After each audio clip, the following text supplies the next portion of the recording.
Hello, everyone. This is a historic day, and I have here with me Senior Advisor Jared Kushner, Ambassador Robert O'Brien. They're going to summarize the history that was made today and take a few of your questions. We also have Special Representative Avi Berkowitz here and Special Envoy to Iran, Brian Hook, who will be in attendance.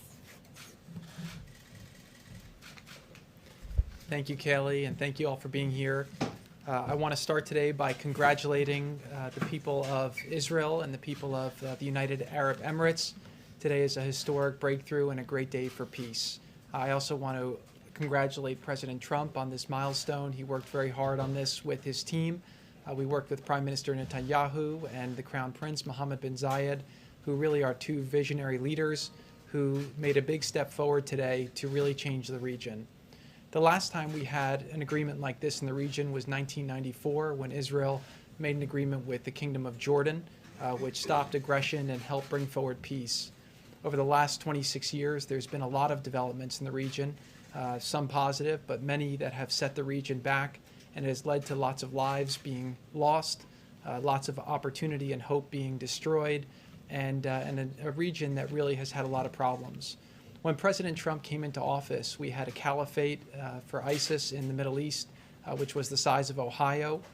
We had a lot of instability. Iran's aggression was being felt all throughout the region. A lot of their proxies were very well funded and causing instability in Yemen and in Syria and in other places. And now we're in a position where we've been able to work with our allies. A lot of our allies felt abandoned. President Trump's been able to rebuild those relationships. His first trip as president was to Saudi Arabia in May of 2017, where he laid out the problems that were facing the region and very clearly articulated that in order to make progress, we'd all have to work together around common goals, and we'd have to acknowledge historic differences and historic conflicts, but we can't let those conflicts hold us back.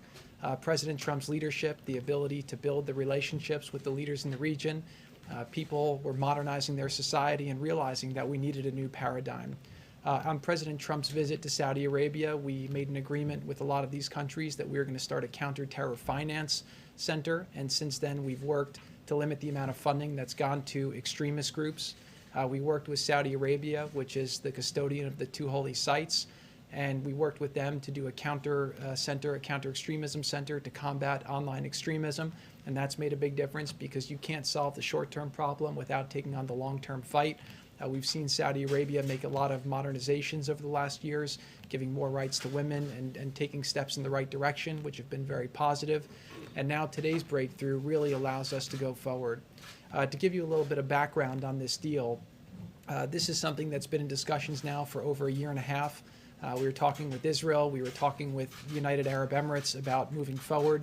Obviously, because of the Israeli elections and because of some other things that were happening in the region, this is something that was talked about but never really got to the right place for it to happen. As you know, with deals happen when deals are ready, and peace deals are very rare and very historic, and there's a lot of reasons why people would be held back from moving forward. What we saw was when the president rolled out his vision for peace, which we worked very hard on for a couple of years to really try to understand the issues in the region between the Israelis, the Palestinians. He put forward 180 pages of detail on how we can address the issues of the past, but also figure out how to move forward. During that acknowledgement, President Trump was able to get Israel to agree to have a two-state solution with the Palestinians, and for the first time in history to agree to a map that outlined the territory that they would be willing to work with in order to see that happen. That showed a lot of people in the region that Israel was serious about really moving forward and making peace, and also showed them that President Trump's leadership and diplomacy could make things happen that hadn't happened previously. What happened is, as Israel was discussing with us, providing, taking Israeli law and sovereignty to areas of the West Bank and applying it, we were having these discussions, and over the last 6 weeks, the discussions between UAE and Israel started accelerating around this being a potential different path. We all saw Ambassador Oteba's op-ed that came out that said that he thought applying Israeli sovereignty to these areas would be detrimental to the region. And a new course, a new option was created that was discussed that ultimately both countries thought was a much more viable option to go forward. Israel's agreed to suspend those efforts at this time, and as a result, we're going to focus on bringing these two countries together. This is really a historic breakthrough, and it shows that President Trump's leadership from the Riyadh speech till today, you see a much different Middle East than what he inherited, and hopefully there's a lot more good things to come. This is an icebreaker between these two countries. This is the first Arab country to normalize relations with Israel in a long time, 26 years since Jordan. And what we're going to hopefully see from there is more countries start to do the same. The final thing I'll just say is that here in America, the biggest threat that we saw in the last campaign was really two things. One was ISIS. The caliphate was growing. We were seeing journalists being beheaded. We were seeing people burnt in cages. And the threat of ISIS was something that was very scary to a lot of Americans and needed to be stopped. The instability was providing a place for extremists to plan attacks, to plan all kinds of terrible things, and the extremists were trying to radicalize the next generation. One of the biggest excuses that extremists use to radicalize the next generation is the mosque and the Al-Aqsa Mosque, and saying that it's being threatened and the fact that Muslims aren't able to pray there. This deal will allow for flights from Dubai and Abu Dhabi to Tel Aviv, which will allow Muslims a real entree to come and visit Israel peacefully and to come and pray at the mosque with whatever frequency they deem appropriate. This is a big breakthrough. As people go there and pray and see that this is available, they'll share it with their friends and they'll share the experiences. They'll share pictures of it on Instagram and Facebook and Twitter.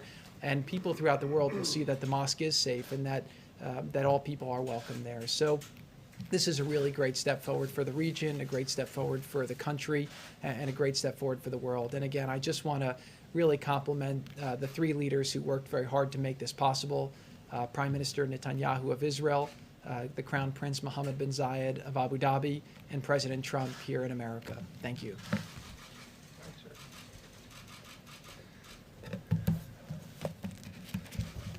So thank you to Jared for that summary, and it's been extraordinary work by a number of fine diplomats working under President Trump's leadership to arrive at today's outcome.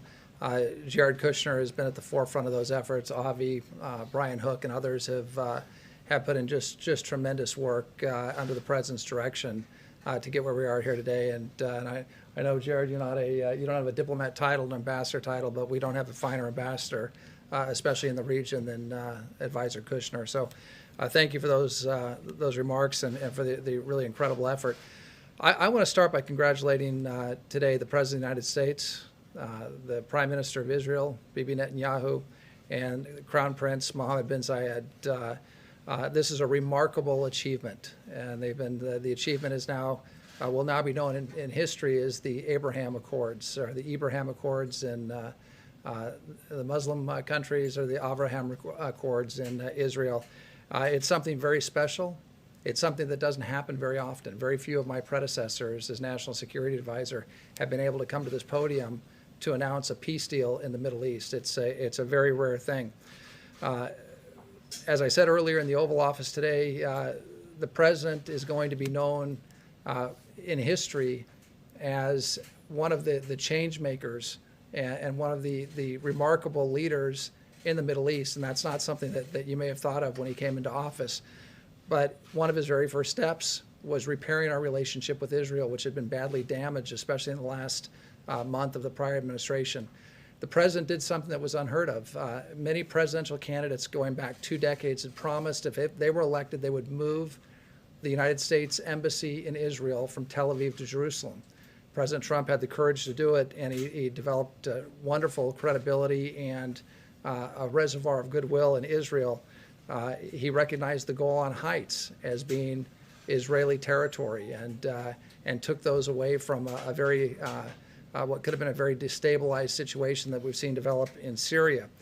He destroyed the physical caliphate of ISIS, which Jared had said was the size of Ohio. It stretched across the Middle East, and terror reigned because of the caliphate.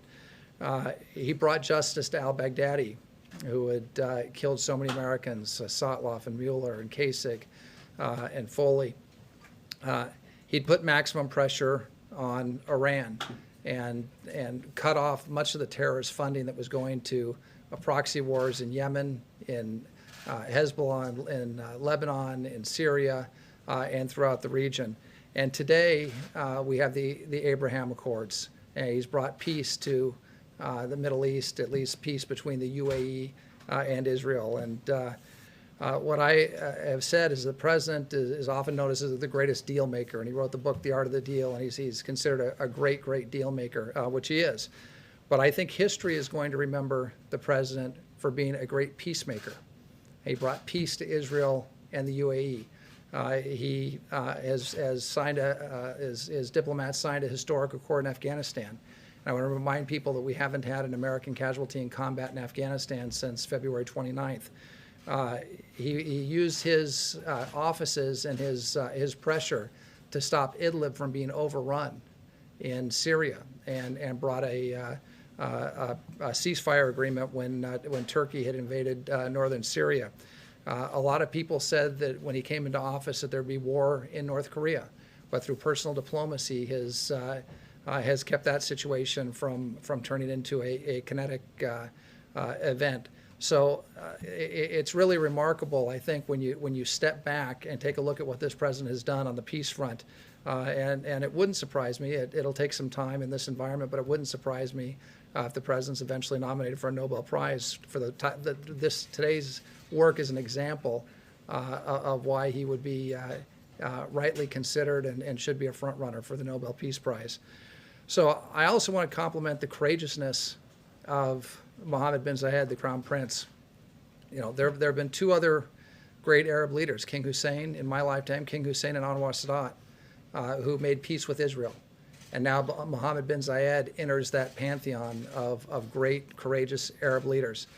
And I want to compliment Prime Minister Netanyahu in Israel, who was under tremendous pressure to extend Israeli law and sovereignty to portions of the country, but has stepped up against that political pressure to make peace, something that may have been politically popular, but he put the interest of his country and his people first. And so I think we've got some very courageous leaders that worked with the president to come to today's tremendous historic accord. Stepping back from what does this mean beyond the historic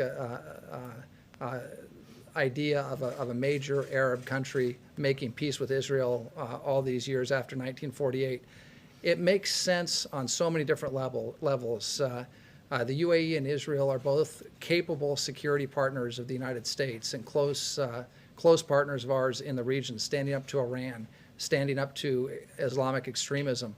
The peace agreement between these two countries will encourage and foster cooperation in those efforts. These are very innovative countries. Israel is called the startup nation, and for those of you who've been there, you feel like you're driving through Palo Alto, through half the country. The UAE is also a very innovative country. Putting those two nations together is going to create a dynamic of innovation and creativity in the region, and both countries are populated by incredibly dynamic people. There are tremendous opportunities that are going to arise from this agreement. Jared talked about the idea of Arab pilgrims and Muslim pilgrims going to the Al-Aqsa Mosque, going up to the Mount and having the opportunity to pray in peace in Israel. As you know, the president has made religious freedom, especially religious freedom in the Middle East, a centerpiece of his foreign policy. And this is a great step towards fulfilling the idea that the three great faiths that came from the Holy City, Christianity, Judaism, and Islam, will be able to pray and interact peaceably together in that beautiful city of Jerusalem. Tourism, with Abu Dhabi and Dubai and the other Emirates have become meccas for tourism, especially before the Chinese virus, the COVID virus. Israel is a great land for tourism.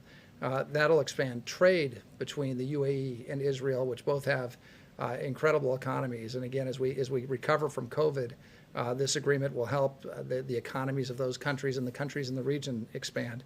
And I think you're going to see an increase in jobs in all three countries as a result of these accords. With respect to the peace process overall, we've got a great team. That team is going to be fanning out. We're going to be working the phones. We're going to be in the region. And we believe that there are other countries waiting in the wings that are going to watch and see how the tremendous response to the courage of Prime Minister Netanyahu and the Crown Prince have been received by their people and by the world. I mean, I've already been on the phone with a number of European counterparts who have called to congratulate us for our role in this accord, but some of whom are astounded that this took place. And we also think that this could lead to a great deal for the Palestinian people. It's a people that the President of the United States, President Trump, has not forgotten. And he's endorsed a two-state solution. He wants to see the Palestinian people in a prosperous country of their own. And the groundwork has been laid for that. So I think we'll be working very hard on those efforts in the coming months and year. So again, today's a great day. It's a great day for the people of the UAE. It's a great day for the people of Israel, for their leaders. And it's also a great day for the United States of America as we played a role that we've traditionally played throughout the world in coming in to mediate in difficult situations and achieve peace and achieve prosperity for our friends and neighbors. And again, I'm honored to be a part of the President's team on this. And And again, we'll end with congratulations to the President for his leadership, and again to Prime Minister Netanyahu and Crown Prince Mohammed bin Zayed. Thank you very much. Start with Steve. Israel agreed to suspend its annexation plan on the West Bank.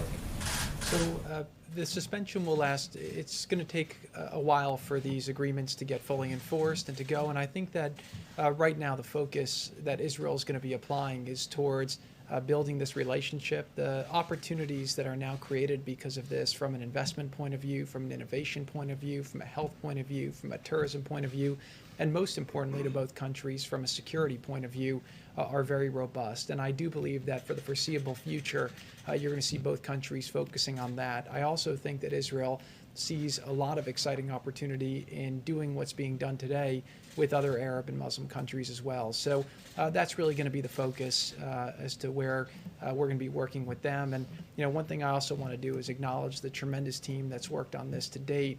Obviously, Secretary Pompeo has been leading the efforts. The Vice President's been very supportive.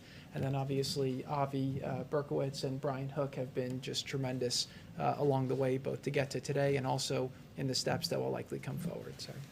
Thank you, Jared. This is already, you guys are touting this as a good step forward, but the Palestinian officials are already out criticizing it. If they aren't on board, how is this a good peace deal right now? Right. So, look, they have a fairly predictable response that we've seen time and time again to all types of things that help make their people's lives better. Let's just focus on the facts of what's happening, and let's focus on how to push things forward. We laid out a 180-page, very detailed plan that we got Israel to agree to negotiate on the basis of, that invests $50 billion into their economy, that allows them to double their GDP over 10 years, that can create 1 million new jobs, help their people have a much better standard of life. We also got Israel to agree to have them have self-determination, have a secure environment, and then in addition to that, figure out how to create the right land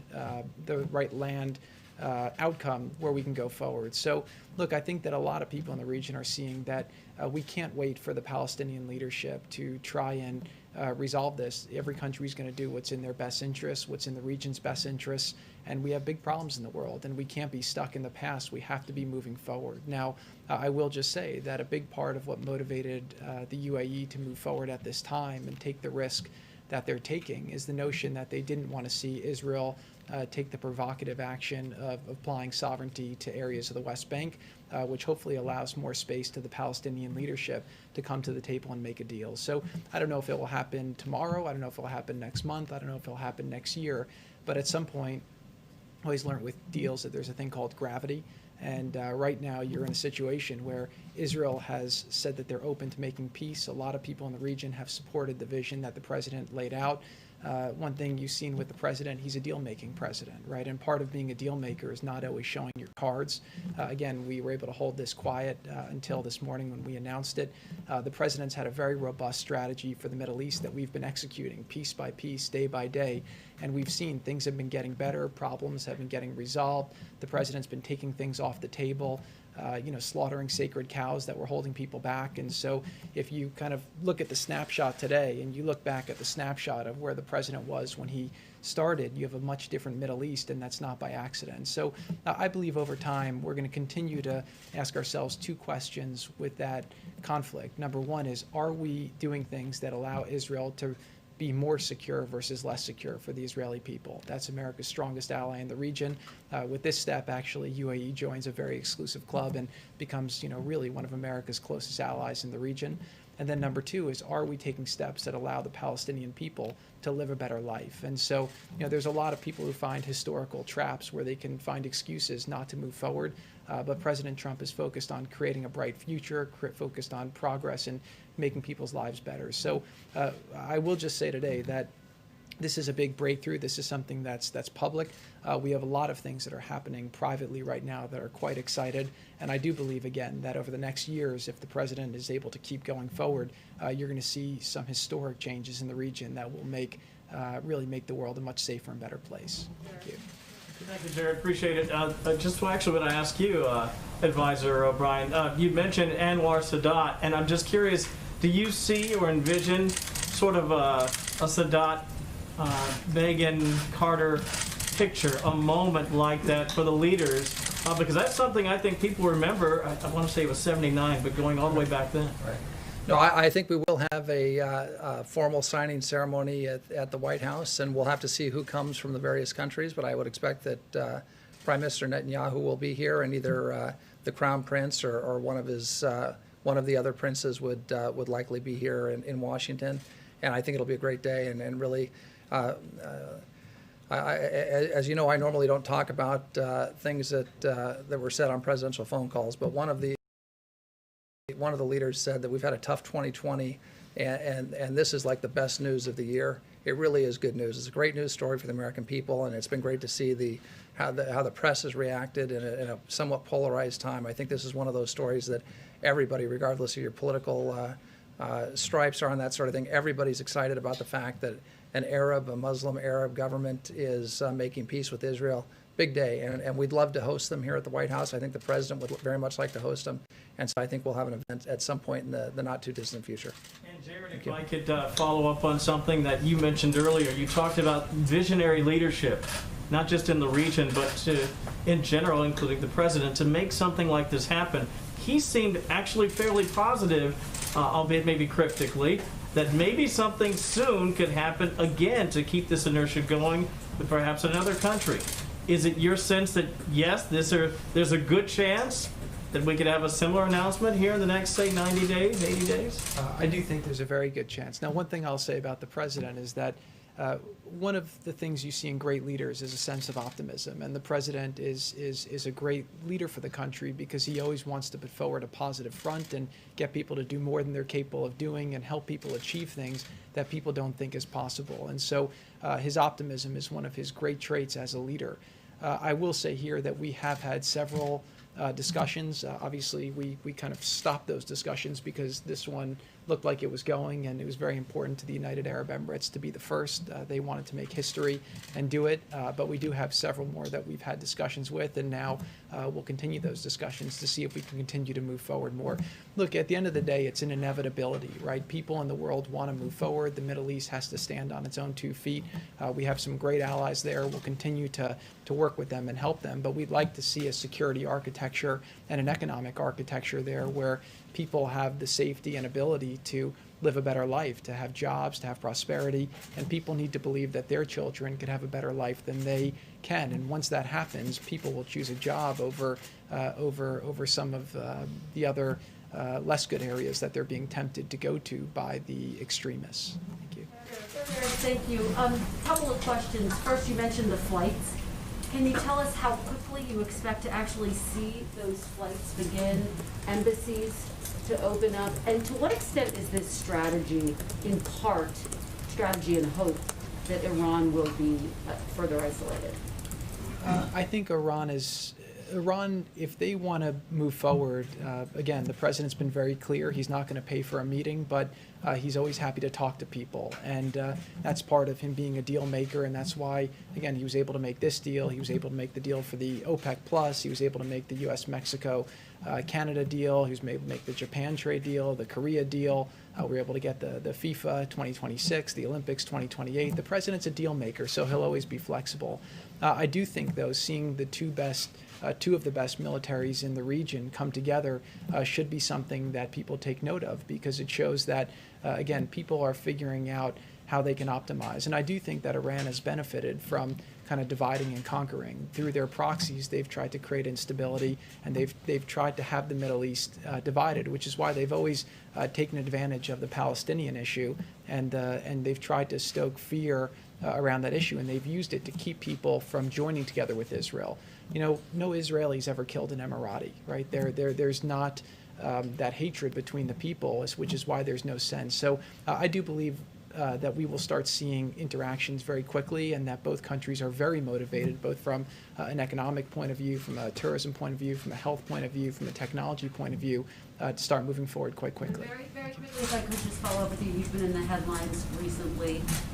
Just to give you the opportunity to respond, can you tell us why you were meeting with Kanye West? Did you discuss the election at all in any capacity? Yeah, so Kanye's been a friend of mine for about 10 years, and we talk every now and then about different things, and we both happen to be in Colorado, And so we got together and we had a great discussion about a lot of things. He has some great ideas for what he'd like to see happen in the country, and that's why he has the candidacy that he's been doing. But again, there's a lot of issues that the president's championed that he admires, and it was just great to have a friendly discussion. Thank you. Just to follow up on Steve's question, Netanyahu just did a live address tonight, and he said, we received a request to wait temporarily on annexation from President Trump. He said it's a temporary postponement. It is not removed from the table. I'm telling you that. So how long is temporary? Because you said it could be a long time. And did you get guarantees that they will adhere to that? Somewhere between a long time and a short time. That's what temporary means. But that's important for them to know how long temporary is. He's saying it's not off the table. It's not canceled. It's only being postponed. Look, our discussions with the Prime Minister have been very extensive over the last 3.5 years. We have a lot of trust between Israel and America. We've done a lot of historic things together.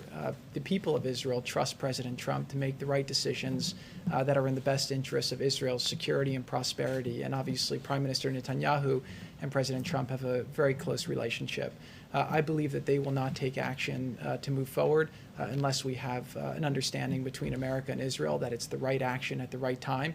And again, you know, it's not like a binary thing to move forward or not. There's a lot of details. There's a lot of things that need to be considered. And we had a lot of those discussions over the coming months, and then obviously put those discussions on hold as this came about. So I imagine at some point in the future, this is something that will be discussed. But today's a great day. This is a big breakthrough. This is a game changer for Israel. It's a game changer for the Middle East, and it's a game changer for the world. So I think for the time being, people are going to focus on that and focus how to optimize from that tremendous opportunity. Yes, if I could follow up on Christine. Can I just... Did you discuss the campaign, his campaign, with Kanye West? We had a general discussion more about policy. Jared, let me ask you about a different deal, one here in Washington. Democrats, Republicans are $2.5 trillion apart, it seems. From your view, do you believe it's possible right now of a phase 4 deal coming together?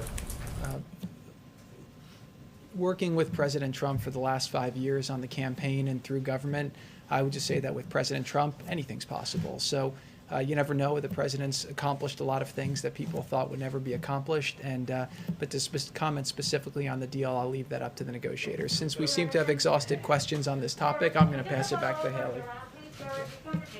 Thank you. Earlier, this is part of the deal of isolating Iran. The administration recently revised a UN Security Council resolution to extend the arms embargo on Iran. It is now shorter. It's lost a lot of tough language on Iran, but still, there's still a danger of veto from Russia and China. So some observers are saying that the administration is risking losing face if you can't get support over this deal. Can you comment on that? Well, the first thing is we're always going to do the administration is always going to do the right thing, and President Trump is always going to do the right thing, whether it's losing face or there's a Russian veto or a Chinese veto. If the Chinese or the Russians veto the continuation of the arms embargo and want to start sending arms to Iran and destabilizing the region, that's on them, and that's not on us. So we're always going to take the position, the right position, and not worry about what the Russians or what the Chinese might do at the UN. If we did that, if we worried about that all the time, we'd get nothing done at the UN. We also have other tools that we'll use to deal with Iran to make sure that arms don't flow into Iran, that there's not further destabilization of the region. There are tools that we can use diplomatically, and there are other tools that we have. And nobody in the region wants to see Iran on the receiving end of a bunch of Russian MiGs or Chinese missiles or Chinese drones. The region's made that very clear. We've made that very clear. Israel's made that very clear. So I don't think that's in the interest of anyone in the world. It's not in the interest of global peace and security and prosperity. So we're going to continue to prosecute our case at the UN, and we're going to hope for the best. I hope the Russians and the Chinese do the right thing. They should do the right thing. And if they don't do the right thing, well, we've got backup steps that we'll take. Whether you will support the snapback option?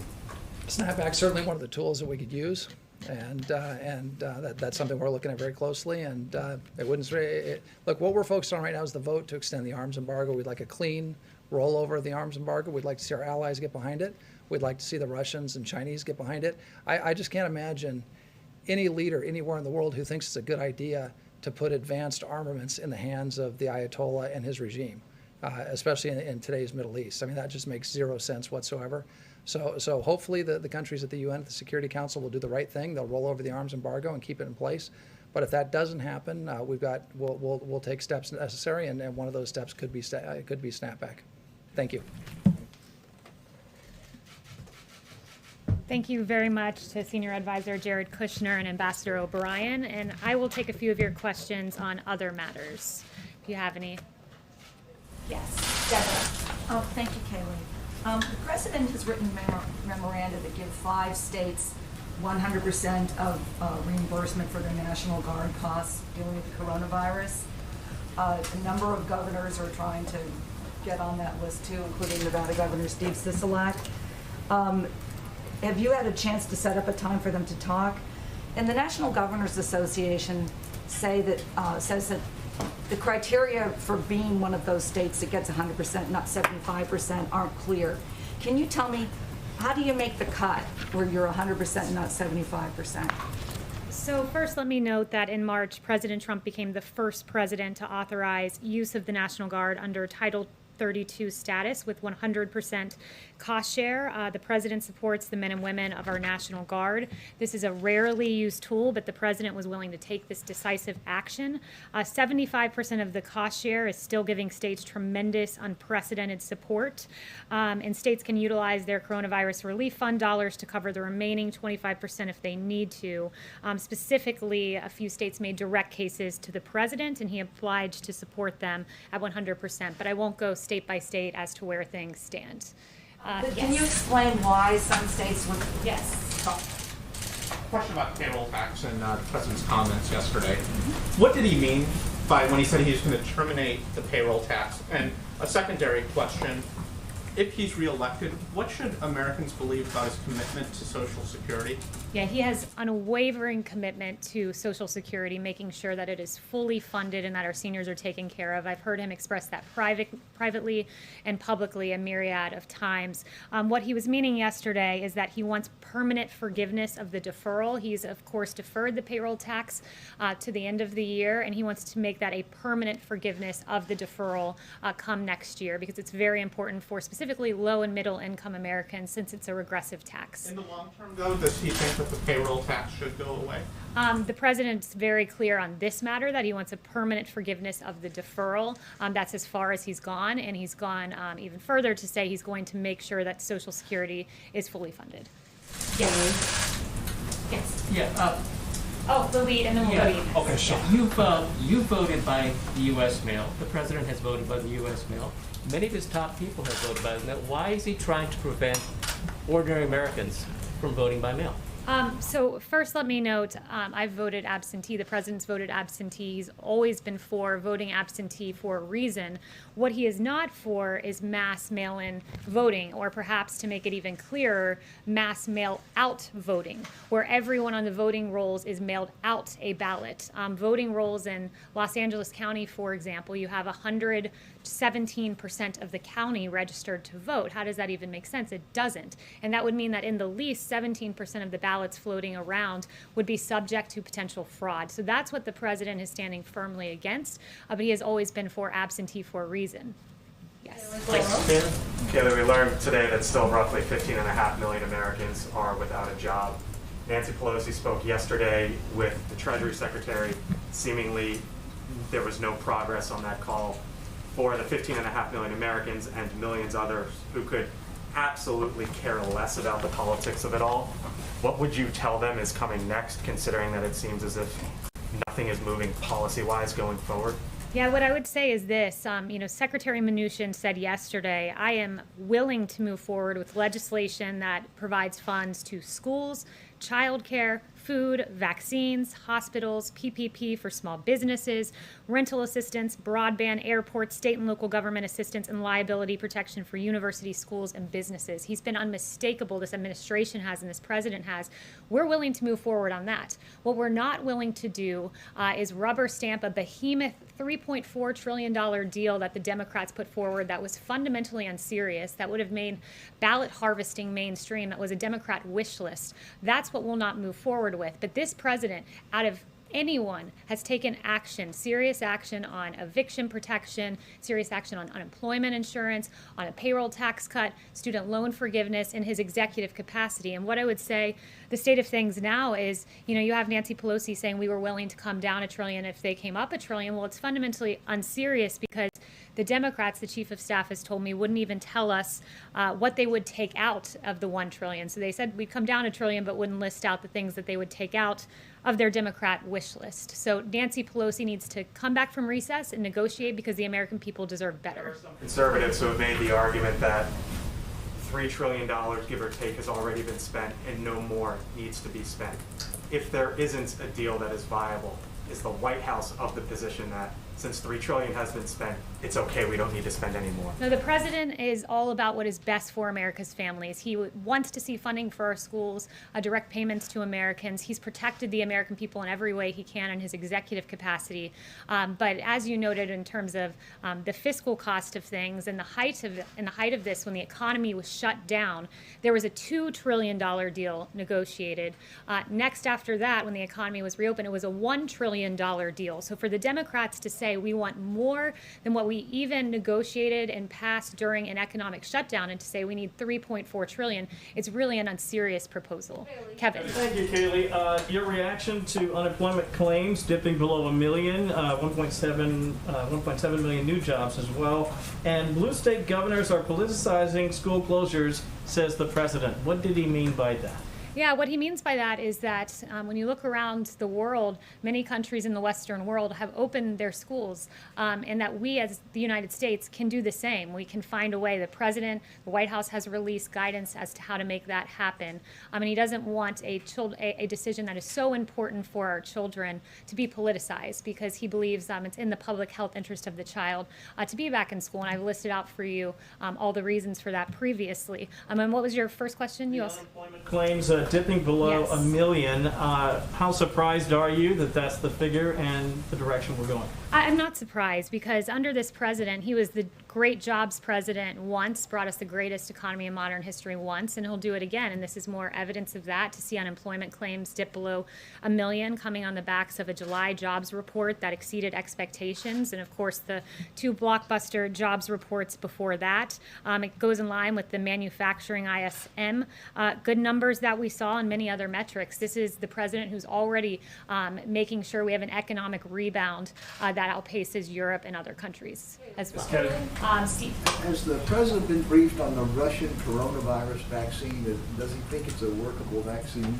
The president has been briefed on that. He's also been briefed on our own vaccine progress. One thing to note, and I believe Dr. Fauci made this point, our vaccines go through rigorous phase 3 clinical trial where we have 30,000 individuals that we test to make sure it's perfectly healthy and moving forward. So that's the kind of standard we have for American vaccines, and it's important that we do that. But we do think that we'll have a vaccine by the end of the year, and the president, in advance of that, is manufacturing hundreds of millions of doses of these vaccines in anticipation of one being successful. Chanel. Thank you, Kayleigh. Going back to Iran and Russia as geopolitical actors in the Middle East, they have been wellsprings of instability there, as we discussed, but how confident is this White House that Iran and Russia are finally going to be placed in their respective lanes in the advent of this deal and deals to come? Well, look, we believe that there's a big contrast here in where this administration stands and the previous administration. And when you look at the, the Obama-Biden administration, they cozied up to America's enemies. The Iran deal was egregious. We know that there were cash payouts to Iran. And what this president has done is diametrically opposite, working with our allies, working with Israel, negotiating a historic peace agreement like hasn't been seen in a quarter of a century. So when you work with our allies, when you engage in diplomacy, when you have a great deal maker as president, you get deals like what we saw today, and it's stark contrast to what we saw from the previous administration. Yes.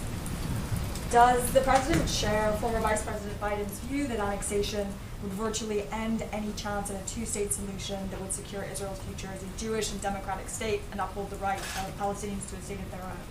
Yes, so I'm not going to go any further into the State of Middle East piece, I'd refer you to NSC on that. But today we're focusing on the historic agreement that's been made. Yes. Was the president aware about these 2,000 letters between him and Chairman Kim that apparently are going to be published in the new Bob Woodward book? Did he sign off on that? I haven't even looked into that or spoken to him about that. We're focused today on providing relief to the American people and the historic deal. Mario. Thank you, Kayleigh. Will the president's executive order on WeChat block Apple from distributing that app on their platform? And if so, what does the administration say about concerns that it could be kneecapping an American company and diminishing its competitiveness? So the only remarks I have for you today on TikTok and WeChat are this. The president, he signed those 2 executive orders exercising his authority under the International Emergency Economic Powers Act to address the threats posed by TikTok and WeChat. The administration is committed to protecting the American people from all cyber threats, and these apps collect significant amounts of private data on users, and such information can be accessed and used by the PRC.